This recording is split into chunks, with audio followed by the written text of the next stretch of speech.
o mito do chamado erro de ortografia, também conhecido como, tecnicamente, erro de grafia, né? Eu vou mostrar a você que erro de ortografia não é lá um nome muito bom, nós vamos falar sobre isso.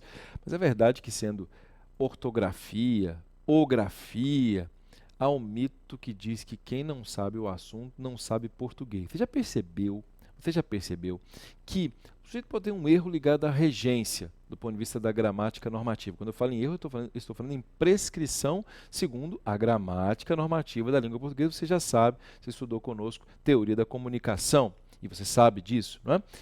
Então, quando alguém tem um desvio ligado à grafia, é imperdoável. Se alguém pode até ter um erro ligado à regência, à pontuação, digamos assim, até mesmo à concordância, mas se tiver um erro gráfico, olha, há uma tendência a dizer assim, analfabeto, burro, escreveu a palavra tal, que teria que teoricamente ser grafada com SC, escreveu apenas com C ou apenas com S, não sabe escrever com J ou escrever com G. Não é assim? Nós criamos essa ideia, criamos essa estrutura que envolve a ideia de que a grafia das palavras é fundamental para indicar que sabe português.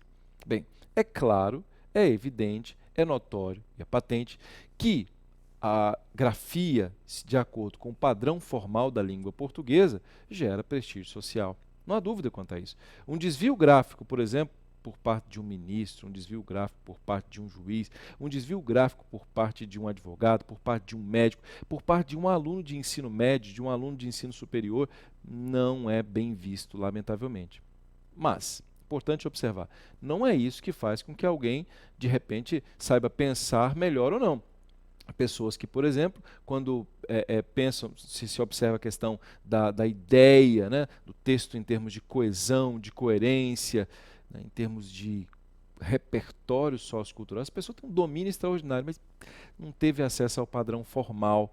E aí então fica esse detalhe, tá? Pensa bem, mas não sabe grafar a palavra. É um mito que rodeia a nossa lógica cultural no Brasil, por isso aquele que tem desvio em termos de grafia precisa entender que sim, é muito importante saber como é que se grafam as palavras, como é que as letras são colocadas em língua portuguesa. Mas repito, não é isso que vai fazer com que você pense melhor, que tenha coerência, que tenha coesão. Não é isso. Você vai perceber depois, lá nas aulas de coesão, de coerência, que são outras estruturas. Mas vamos começar aqui nessa perspectiva da ortografia, que sim é muito importante e que tem uma história lindíssima em relação à língua portuguesa. Há casos, por exemplo, você tem uma ideia, que eu vou mostrar a você, em que, nós vamos ver aqui um caso em que o sujeito foi apreendido, um automóvel foi apreendido e aí, consequentemente, gerou um maior problema por causa disso, porque do que foi chamado aqui pelo jornal de erro de ortografia.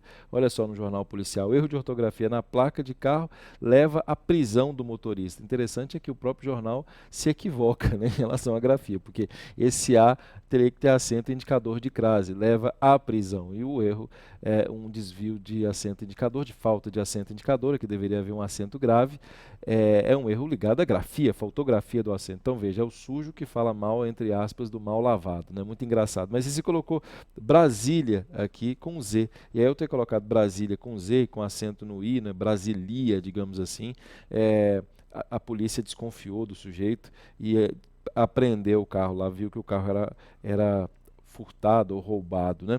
Há um outro caso, por exemplo, de um ex-ministro da Educação do Brasil, que também costuma cometer também desvios gráficos. Veja, por exemplo, nesse post desse ex-ministro brasileiro, como é que ele escreve a palavra antecessores, né? As pessoas, obviamente, não perdoam de jeito nenhum, porque pensam, como é que um ministro da Educação não sabe português, né? Na verdade, o que estão dizendo, o ministro da Educação não sabe ortografia, porque português não é ortografia apenas. Mas, repito, na cabeça das pessoas, a lógica de que português e ortografia existe. Por isso, olha o cuidado. Se você não souber isso, um dia você for ministro da Educação, você tem que tomar muito cuidado, porque isso pode comprometer. Mas não compromete só em ser ministro da Educação, não. Compromete seu trabalho em geral. Compromete a sua redação em geral. Concorda comigo ou não? Então, o que é essa tal de ortografia? O que é isso? O que vem a ser essa ortografia? Vejamos. Falar em ortografia, a própria etimologia vem de ortos, que é um elemento de composição, e grafia, que seria outro. Portanto, orto significa correto e grafia significa escrita. Portanto, ortografia é a escrita correta. Por esse motivo, quando alguém fala em erro de ortografia, alguns gramáticos dizem que não é um bom nome. O próprio Napoleão Mendes de Almeida diz isso, né? Erro de ortografia não é um bom nome. O ideal seria erro de grafia, erro gráfico, já que ortografia seria a grafia correta, erro da grafia correta. Melhor não seria colocar erro de grafia. Percebe como é interessante? O erro na grafia da língua portuguesa parece-me ser mais lógico, não parece? Independentemente disso, algumas provas colocam lá erro de ortografia, alguns jornais, como vocês perceberam, escrevem erro de ortografia. Há um nome técnico para erro de ortografia. Kakos, em grego, significa ruim, feio. Portanto, se você quiser o nome técnico, é cacografia. Vejamos se o dicionário Wise traz. Cacografia. Cacografia. O que seria essa tal de cacografia? Será que existe esse nome no dicionário Wise ou não? Existe, ó, observe. Seria ortografia incorreta. Veja, o próprio Wise coloca ortografia incorreta, quando deveria colocar grafia incorreta. Então, é o erro de ortografia, que seria, teoricamente, um erro de grafia. Bem, voltemos à ortografia, só para vocês perceberem como é que funciona, então, essa perspectiva da ortografia, o que vem a ser efetivamente a chamada ortografia. Bem, a ortografia é um conjunto de regras estabelecidas pela gramática normativa, gramática prescritiva, que ensina a grafia correta das palavras. Basicamente é isso. Esses outros elementos aqui, ó, que é o de sinais gráficos, etc., posteriormente nós vamos discutir. E o item 2 está ligado à própria lógica de grafia. Por isso que eu disse, ortografia é o mesmo que grafia. Aí eu vou mostrar a vocês como é que efetivamente essa ortografia se estabelece. Como é que ela se estabelece? Bem, ela se estabelece por meio de quê? Do estudo das letras. Então, como é que eu grafo uma palavra? É com H ou sem H?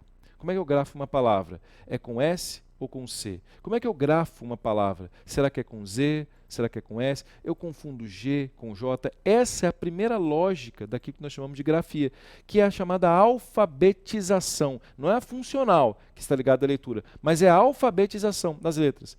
E existem outros sinais que estão ligados à ortografia. Por exemplo, o hífen, que vocês estudarão também. Por exemplo, nós vamos observar a lógica da acentuação gráfica, que vocês estudarão também, e até mesmo os sinais de pontuação, que vocês estudarão posteriormente lá no avançado, o acento indicador de crase, que também vocês estudarão lá no avançado. Tudo isso tem a ver com a perspectiva da ortografia, porque está ligada à presença de quê? De sinais gráficos. Ortografia em sentido amplo está ligada a todos os sinais gráficos do texto, da palavra até os sinais que envolvem, como o próprio dicionário fala, elementos de pontuação. Percebe como esse detalhe interessante? Os sinais sintáticos, crase, tudo isso é ligado à ortografia. Mas nós aqui vamos estudar uma ortografia específica, que é a ortografia das letras. Repito, é a ortografia das letras. Essa ortografia nesse curso, nós vamos estudar específica é, coloco G ou coloco J? Coloco com H ou coloco sem H? É essa ortografia que eu quero estudar com vocês, porque existirá uma outra aula de ortografia, que é o uso do hífen. Haverá uma outra aula de ortografia, que é o uso da acentuação gráfica. E mais à frente, o uso do acento indicador de crase, o uso dos sinais de pontuação. Vocês percebem como é esse detalhe? Por que começar com o uso das letras? Porque as letras, repito, caso haja um equívoco, caso haja uma cacografia, geram falta de prestígio social. Então eu gostaria muito, depois de você realmente ter percebido essa lógica da importância da ortografia, que você estude conosco a ortografia. Mas antes, eu quero que você estude a história da ortografia, que está ligada, claro, à história das letras, está ligada à história do hífen, que está ligada à história da acentuação gráfica, para que depois de você estudar a história, você possa vir comigo e estudar cada uma das letras. Pode ser assim? Então vamos lá, estude aí comigo agora a história da ortografia da língua portuguesa, para que depois nós possamos estudar a letra em especificidade. Embarque comigo nesse curso extraordinário, para que você entenda de fato, possa fazer todas as provas, escreva bem, nunca mais tenha um desvio em relação à grafia, nunca tenha uma cacografia, certo? Ou, como alguns gostam, e é possível, nunca mais tenha um erro de ortografia. Então, vá lá, conheça a história e nós voltaremos para discutir sobre as letras. Avante!